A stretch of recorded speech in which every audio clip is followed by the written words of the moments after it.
Okay, so let's pick back up here. Let's move into section 5, previous team performance.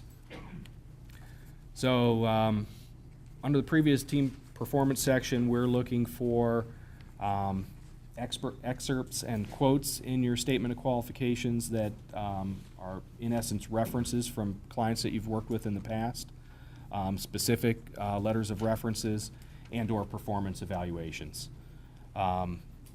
In looking at those and evaluating those, we're trying to get to the specificity of the comments.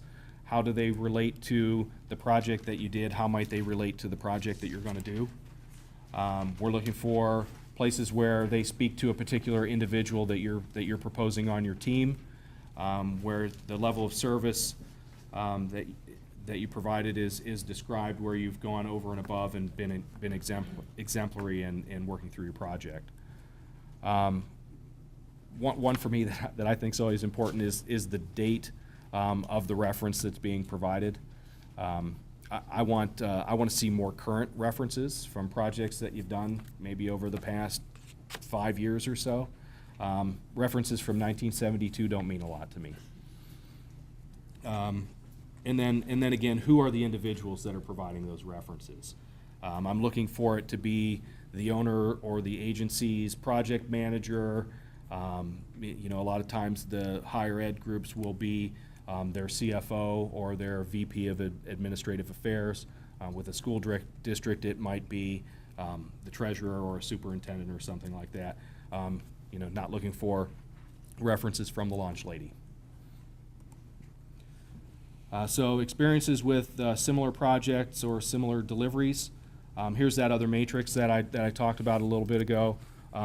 The top part of this matrix actually gets filled in with the scope that's provided in the request for qualification. So we talked about this section a little bit ago.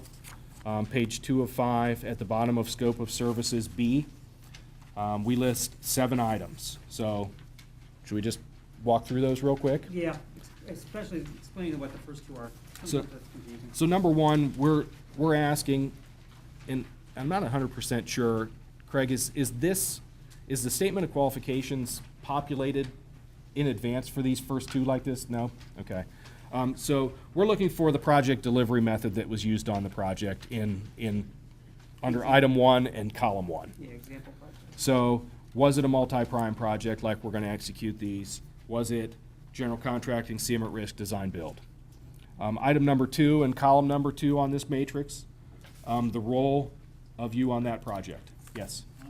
Under that column 1, you want us to fill it in with like an NP that wasn't multiple. Yeah, just use the designations that are here. So on the request for qualifications, if it's multi-prime, put it MP. If it's general contracting, GC, and on down the line. So just use what abbreviations that we've provided here. So getting into the second column, role on the project, it's a design build project that you're referencing. Were you the architect of record or were you the criteria architect? It's a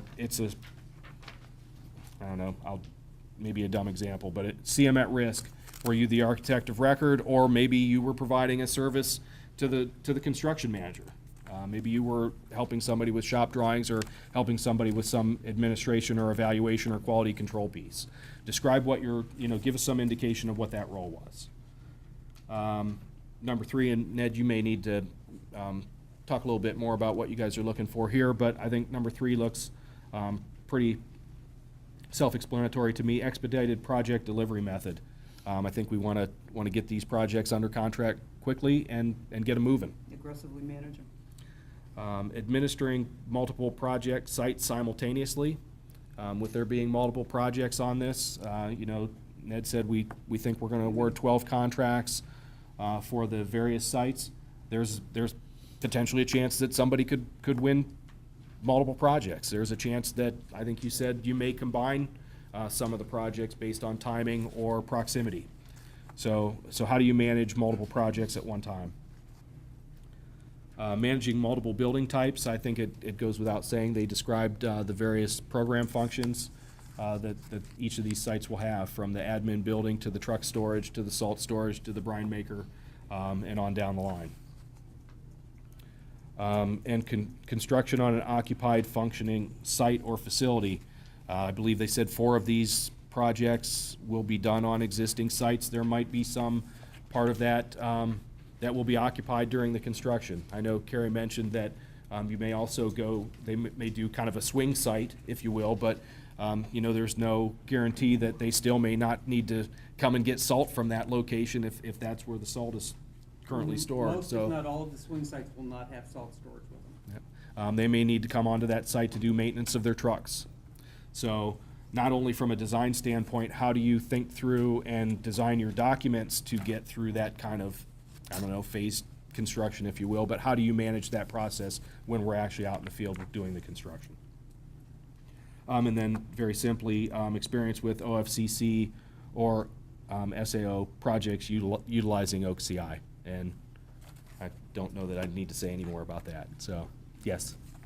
On a 3:30 panel discussion at a past OFCC conference on this matrix, someone had stated that if you give 7 scope items in here, that us as the experts should fill in the other 3 columns with things we think you might have overlooked. Is that still the case, or if you say 7, you want 7 and that's it? Okay. So the question is, in this particular case, we have 7 of these criteria items. We have 10 blanks on the matrix. I believe it was mentioned that at one of the OFCC conferences, if we only have 7 or 2 or whatever, and you feel like there's other pertinent project-related information that you want to fill in, you can feel free to do so. I don't say that, you said should, I don't know that you should, I would say you could. In the back? So, in terms of, so the scoring for the experience is, less than 2 projects, more than 6 projects, more than 7 projects. What counts as a project? Like something that achieves 4 or more of those 7 things, or would anything that's a maintenance facility count, or? How are the points counted? So I think that's kind of a hard one to answer because we do leave some latitude amongst our scoring team members to determine how they're going to evaluate just that. I try really hard to get to, our goal is to be consistent. So if I'm scoring, I'm going to score each project the same. I'm going to score each firm the same on how I put this together. I try real hard to, in order to keep myself consistent, I try to build, if this is a total 5-point or a total 10-point category, I try to build myself a consistent criteria of what I'm looking for. I'll try to get to, you get a point for this, you get a point for this, you get a point for this on down the line. Ned, I don't know if you have any feedback on what you're looking for, or I think we're not necessarily looking for your experience with ODOT projects, but we're looking for your experience with that kind of construction, that kind of function, but it's adaptable. But we're looking for some kind of experience that would support you doing a project for us for ODOT. yeah. So it may not be an ODOT maintenance facility, but maybe it's a bus garage, and maybe there's some parallel that can be drawn to that. Maybe it was a sheriff's department maintenance shop. I think we're looking for those similarities of experience that really tell us, yeah, you guys have done this kind of project before, and you can do this project. I think ultimately that's what we're trying to get to. Does that answer, kinda? Yeah. Okay. So, again, these matrices are good, but there's only so much, like the resume page, there's only so much room and so much you can tell us on this. There is that section H toward the end of your part of the 330 form. Use that again. I guess don't go crazy there. Think about the fact, in terms of, Ned mentioned to me while we were breaking here, that there's probably 45-ish firms represented here. We hope that everybody submits. We hope we have to review 45 statement of qualifications, right, Keith?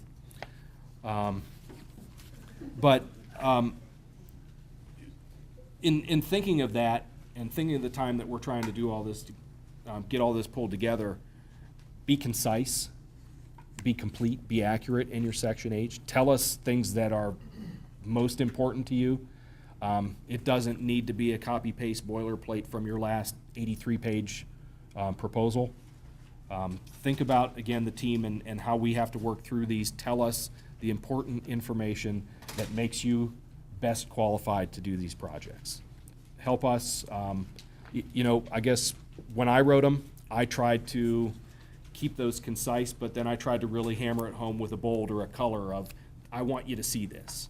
I wrote a paragraph, but if you're flying through this thing, you're going to see the bold and the red, and your eyes are going to draw to that, and that's what's going to get you there. And I'm not saying that's the right way to do it, but that was an approach that I used that I think was successful. Did that? Budget and schedule management. So again, we're going to review. We're going to look back to the project management lead's resume. We're going to look back at the project example pages, and we're going to see what you tell us about project budgets and schedules and how those were managed in those sections. Again, limited space to do that in those. So I think that's a place that we commonly see elaboration of that information on the Section H. Sometimes we get tables summarizing this data. It'll list a range of projects, budgets, where the estimates came in, and sometimes that's done the same for the schedule. I guess for me, all of your guys' projects are on schedule and on budget, according to the statement of qualifications that we read. And again, I think knowing that this is construction and nothing is perfect, we know that's not true. Again, from my scoring standpoint, and I guess I would be asking the audience to take a leap of faith there, it's a leap of faith because I don't know that every person that would score these would look at it the same way that I do, but I'm more interested in seeing where you had problems with your budget or problems with your schedule and how you fix them. We're looking for somebody that can do and manage a project. And when the budget gets out of whack or the schedule is out of alignment, how have you guys evaluated the contractor's schedules? How have you worked with the team to get things back on track? I think, to me, that's more important than telling me you had 10 projects on time and on budget. We're looking for how you manage the process. And then knowledge of the Ohio process. Really, how many times and how has your team worked with the state on state projects? What's your knowledge and use of our standard forms and agreements? What's your knowledge and how do you manage and navigate our processes? And tell us all of your OCI success stories. That was funny. Another couple of items that we asked for in this qualifications submission is a disclosure of past performance. So basically the two items are list lawsuits and claims, and then list in the last 5 years when you've been requested to return to address or repair defective work. Again, kind of one of those leap of faith documents. I don't think that this is a throat slicer. I think this is information that we want to know. More so, you've had lawsuits and claims, you've had some faulty work that you've had to come back and work on. Again, how did you address it? I don't think this is a bad thing. Get it out there for us. If you have some of these issues, tell us how you're addressing it. We're looking for the folks that have come back and taken care of business after the fact, as opposed to people that are leaving us hanging. So that's really what this form is about. So general challenges for us, and I think we kind of covered these as we've gone through, in getting to that completion of the score sheet and evaluating your information, is really just a lack of information directly related to what we're asking for in this RFQ. Confusing or inconsistent info that you're presenting. The resume page may list Don Losh as a project manager. The organizational chart may list him as principal in charge, and Section H may call him project design lead, and there's no tie between those three. We don't know which one he is. So be consistent when there's places for repetitive information like that. Help us score accurately. Incomplete forms with the edge, again, misinterpreting or miscalculating how many points you think you're going to get based on the percentage that you're submitting to us. And then the most difficult thing is you guys have that all filled out, everything's in there, it's written right, and then your edge statement of intent is not fully executed. You're missing your edge number, you're missing a signature, and then we can't score you on edge. I think always, I've touched on it, be brief, be concise, give us the best information you can with the fewest amount of words possible that clearly illustrates why you're good. But especially on this project with the number of firms that we hope are going to submit statement of qualifications, pay attention to that overall submission length. Be kind to us. You're right on time. That's where we are. Your edge intent to contract and award, you asked for the specific dollar values in those. Those are kind of produced in a vacuum. The scope changes with that consultant. Are you able to go back and revise those forms later? Yeah, I think we're aware that the dollar value is on there, and we're asking for that. I think that gets more toward the final execution of that.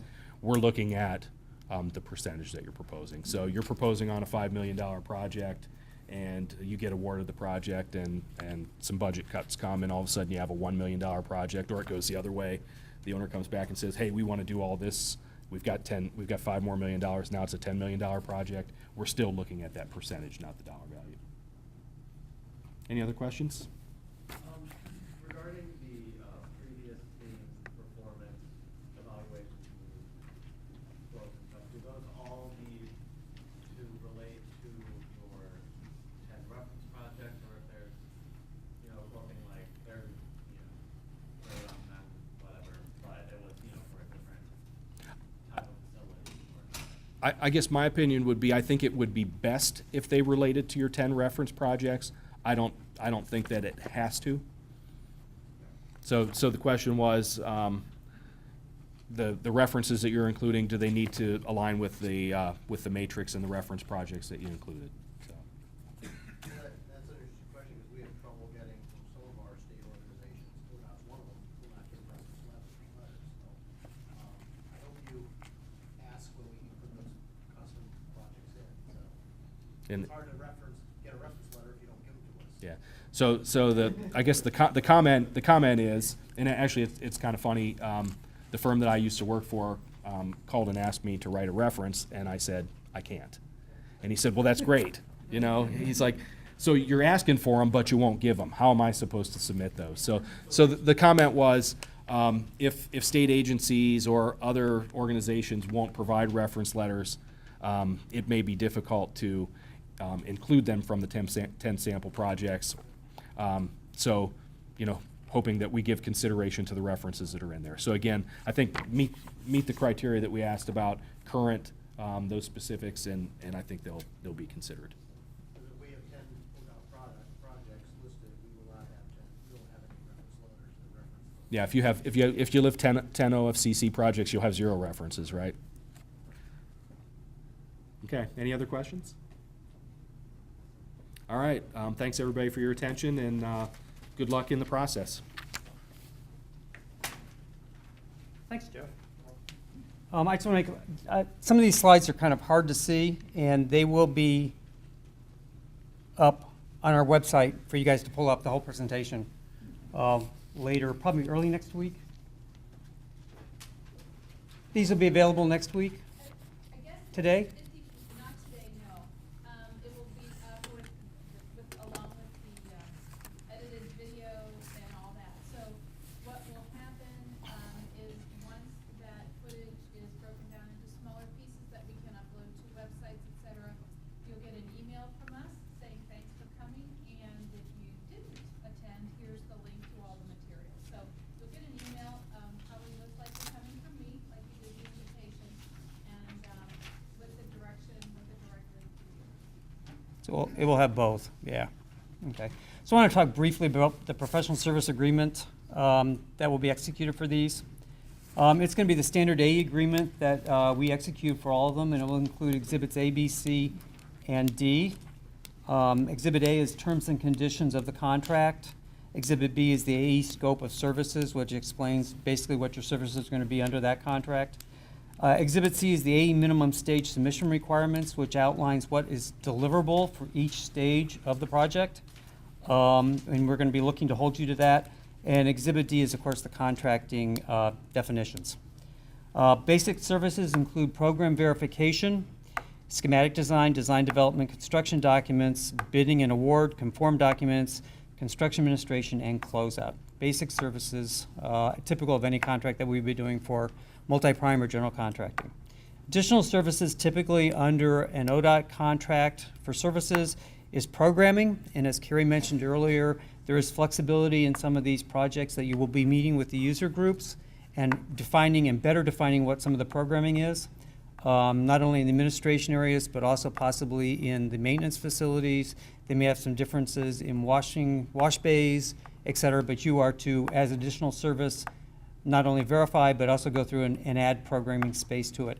There are things that engineer spaces that are different from one project to another that will require programming, and that includes where data drops are, all of that kind of stuff, and how many are required. So there is detailed programming that will be required in additional services. Surveys will be your responsibility. Geotechnical testing will be your responsibility. And of course, quality assurance under your specification items and Chapter 17 OBC requirements for structural testing will also be included. Reimbursable expenses will be for printing of design intent communication. This is strictly printing